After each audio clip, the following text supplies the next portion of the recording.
Kaibigan, mga pagkain na hindi naman talaga matamis, pero nakakasama sa diabetes, lalo na kung marami kakainin mo. So, ito yung mga pagkain, ingat tayo, hinay-hinay, wag sa sobrahan. Dati kasi, iniisip natin, basta diabetic, di ba, bawal matamis. Kaya yung mga ibang tao, isipin nila, hindi to matamis, pwede na sa diabetes. Papakita ko yung 7 klaseng pagkain na hindi sweet pero ingat ang mga may diabetes. Okay, alam naman natin diabetes, tumataas ang blood sugar. Pag-usapan muna natin yung mga matatamis na bawal. Doon muna tayo sa matatamis na alam nyo na at least reminder lang bago doon sa hindi matatamis. Okay? Sa mga sweet foods and drinks na talagang medyo quote-unquote bawal sa diabetes, soft drinks, matamis. Iced tea, matamis, ang daming sugar yan. Basta sugary drinks, asukal, kahit anong may asukal. Ice cream, matamis, mga whipped cream. Chocolate, candy, matamis. Donut, naku, sobra tamis ang donut. Yung mga cake, mga pastries, lahat yan matatamis. Kahit yung mga juices na may added sugar, matamis din yan. So, alam na natin yan, di ba? Yan ang mga matatamis na hindi dapat damihan. Ngayon, ano naman itong 7 hindi matatamis? Pero ingat sa diabetes. Number 1, starchy vegetables. Alam niyo ba starchy vegetables? Yung mga gulay na maraming starch, maraming carbohydrates tulad ng patatas. 'Di ba? French fries, patatas, kahit baked potato pag marami parang kanin 'yan patatas. Corn, healthy naman ang corn, pero ang corn parang kanin din 'yan. Hindi porke patatas, corn, pwede na lahat kakainin mo.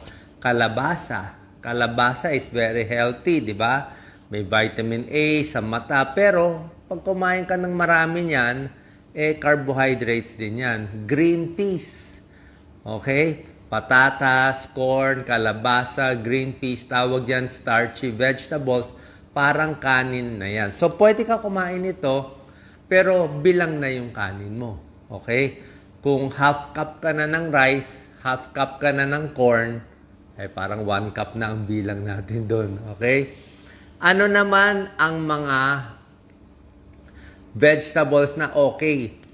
Ang mga gulay na okay, syempre, yung talagang pwede sa diabetes, yung mga green leafy. Tulad ng kangkong, okay yan. Spinach, pwede yan, kahit marami.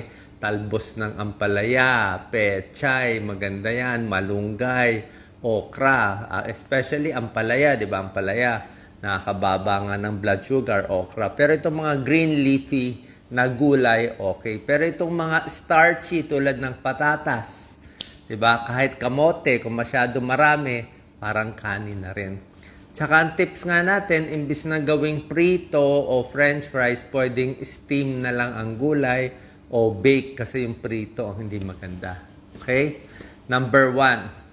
Kaya yung iba sasabihin, ba't tumaas blood sugar ko? Hindi naman matamis kinakain ko. Ito, baka nandito sa listahan kinakain mo. Number 2, red meat and processed meat. Sabi mo, karne, hindi naman matamis. Pero may pag-aaral 63,000 people pinag-aralan to sa Asia. Nakita nila, pag mahilig sa red meat, baboy, baka, hotdog, processed meat, lalo na prito, tumataas ang risk for diabetes, type 2 diabetes. Mas masama pa daw to sa babae.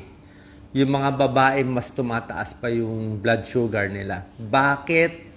Hindi pa mapaliwanag bakit yung karne na sobrang dami nakakakos ng diabetes, pero tingin nila sa pagluto, yung prito na high heat Tapos itong mga karne na to, processed meats, may nitrites, di ba? Alam niyo man yung nitrites, nitrates, preservative, takot tayo na baka cancer causing. Tsaka red meat, mataas din daw sa iron. Tsaka yung iron niya, yung heme iron Minsan daw hindi maganda sa diabetes, nakakataas din ng blood sugar. Basta yun ang pag-aaral. Maraming meat, nakakakos ng diabetes and nakakakos din ng higher risk for cancer. Hindi ko sinasabi kumain ka ng baboy baka magkaka-cancer agad, pero mas mataas yung risk. Okay? Kung may magrereklamo, yun talaga pag-aaral eh. Pero yung risk niya syempre for cancer, hindi tulad ng smoking. Pag nanigarilyo ka, ang taas ng risk for cancer. Kaya itong mga baboy baka, tataas din pero hindi ganun kataas. Pero tumataas din. Number 3, ito paborito nyo. Kaya ang daming diabetic sa Pilipinas. Kanin, sinaing, white rice, di ba? Mahilig tayo sa only rice. O gaano karaming rice pwede? Siguro 1 cup.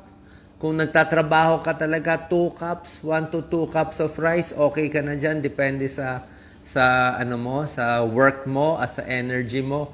Pero yung mga 3 cups of rice, puro only rice, may pag-aaral, ang mahilig sa kanin, 20% mas nagkaka-diabetes. Okay? Mas gusto nila brown rice o mas binabawasan yung kanin, 1 cup na lang, dinadamihan itong green leafy vegetables, kangkong, spinach, yan ang mga pinapadami natin. So, white rice, ingat. Okay? Number 4, kasama na rin ang white bread, pandesal. Diba sabi mo, Doc, pandesal, pagkain ng Pilipino. Oo nga, ang problema natin sa pandesal, syempre, carbohydrates din siya. At magugulat kayo, nakausap ko yung mga baking, yung mga nasa baking industry. Sabi nila, ang pandesal sa Pilipinas, sobrang tamis. Kaya nga yung pandesal natin, kahit di mo nalagyan ng palaman, matamis na Kasi talagang maraming hidden sugar. O, nakatago yung sugar. Kala mo hindi matamis, pero matamis na siya sa panlasa natin. Pag pumunta kayo sa ibang bansa, kumain kayo ng mga bread nila, yung mga French bread, talagang walang walang tamis, konting-konti ang sugar. Pero yung atin, pinaparami ang tamis para malasa na. Bukod sa white bread, ito yung number 4 sa list natin, pati yung mga kakanin na hindi ganun katamis. Tulad ng mga puto, di ba? Puto, matamis siya pero hindi siya talaga super sweet, di ba? O yung mga bilo-bilo na nilalagay natin sa ginataan, di ba? So, yan mga yan, rice yan gawa sa kanin. So, pag gawa sa kanin, nakakataas din ng blood sugar. Yung mga ibang kakanin, paano yung mga palitaw, sapin-sapin, o kahit yung mga bibingka, yun talaga matamis na yun. Sure na tayo na nakakataas ng blood sugar. Pero kahit itong hindi ganun katamis, ingat din. Pwede kumain nito, pero nasa tamang dami lang. Okay?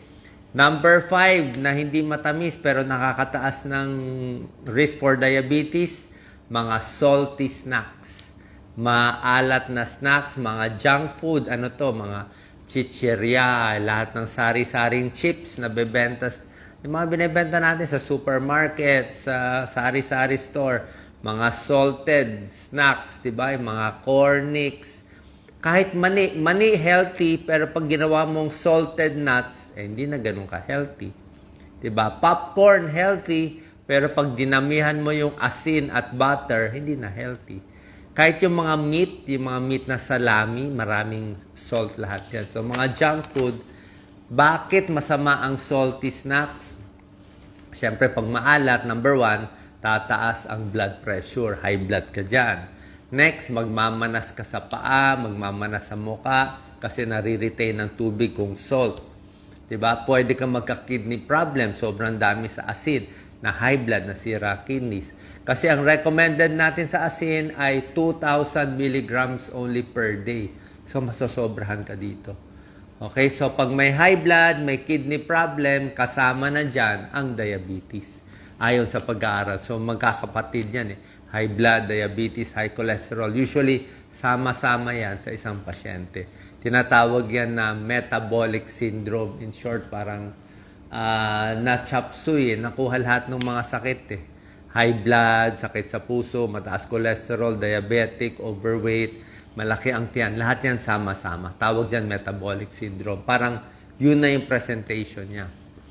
Number 6 na hindi matamis pero pwede magdulot ng diabetes kung sosobrahan, pritong pagkain. At hindi lang sa mga pritong, hindi lang sa fried foods fried foods na may breading. Alam niyo may breading. Sarap yung may breading, di ba? Like yung sa mga fast food natin, di ba? Fried chicken. Okay? Fried chicken, syempre, pag laging prito, tataas ang kolesterol, sakit sa puso. Pero, pag yung fried chicken nyo, nilagyan nyo pa ng breading, yung balot, mas masama.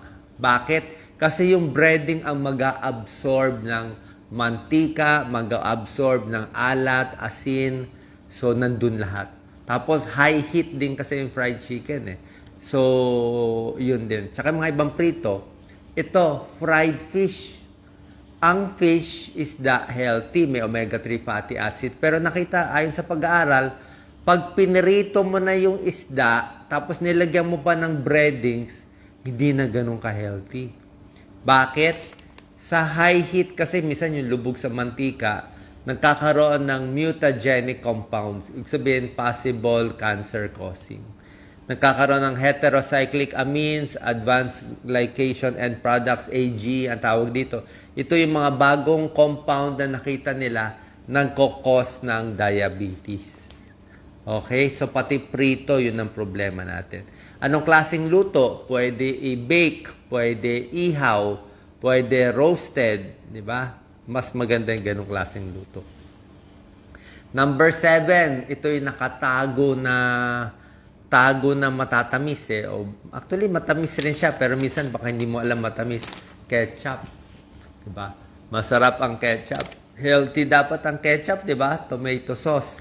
Pero marami akong nakakausap na dialysis patients eh. Bawal ang ketchup sa kanila. Kasi ang ketchup, kala mo lang hindi matamis, pero marami siyang sugar din. At yung ketchup, kala mo hindi siya maalat, super alat siya. High salt and high sugar nakatago sa ketchup. Hindi lang halata. Okay, yung mga sausawan, nakala natin okay lang. Yung mga ranch sauce, lalo na Thousand Island sauce, mayonnaise, hindi ganun katamis. Mayonnaise, Thousand Island sauce, ketchup, lahat yan. High fat at may high sugar nakatago and high salt pa. Ano magandang sausawan? Paborito natin para sa diabetes? Suka. Diba? Apple cider vinegar, sukang puti, sukang dilaw, okay lang yan. May pag-aaral, diba? Yung tinuro ko sa inyo. Pag kumakain ng suka, sausawan sa isang araw, 2 kutsaritang suka everyday, nakakababa ng blood sugar konti. Nakakababa konti. Ano pang sausawan? Kalamansi. Yung mga spices, kalamansi, lemon, vinegar. Yan ang mas magandang sausawan. Gusto mo, konting hot sauce. Okay din naman eh. Hindi siya nakakataas ng blood sugar. Okay? So, yan ang 7 pagkain na hindi talaga matamis. Pero nagkakos ng diabetes pag sobra. Ano pa, konting dagdag tips sa pagkain ng prutas. Okay? Sa prutas, hindi rin lahat po pwede pag diabetic. Ayaw natin sa prutas yung overripe, yung hinog na hinog. Diba, minsan yun ang gusto natin, yung hinog na hinog, malapit na mabulok kasi matamis eh. Mas gusto mo, tamang hinog lang. Tapos, mas maganda ang fresh na prutas compared sa mga nasa lata. Lata, may syrup na yon, matamis na yon. Sa prutas, ang pinaka-pwede sa diabetes, mansanas talaga. An apple a day keeps the doctor away. Kahit ilang mansanas kainin nyo, okay yan, 2, 3 kung kaya nyo. Pears, pwede na rin konting pears. Mansanas, strawberry, pwede. Saging, pwede. Mga 2, ganyan. 2 in a day, 2 bananas in a day. Pero yung mga iba na matatamis, talagang hindi po pwede. Mga grapes, konting-konti lang. Siguro 6 na peraso, 6 to 10 pieces. Yung pakwan, matamis din, di ba? At yung mga artificial sweetener. Doc, paano tong artificial sweetener? Matamis siya pero 0 calories. Meron na pong bagong pag-aaral sa mga artificial sweetener. Yung mga low calorie, hindi rin maganda. Okay? Nagkakaproblema din. Nagiging overweight, nagkakaroon din ng mga sakit. So, saan po nakatulong to? Nakalinaw sa ating kababayan na hindi lang ang matatamis nagkakos ng diabetes, meron din mga pagkain hindi matamis, mainly carbohydrates na nagpapataas ng diabetes. Salamat po. Share po natin sa ating kababayan.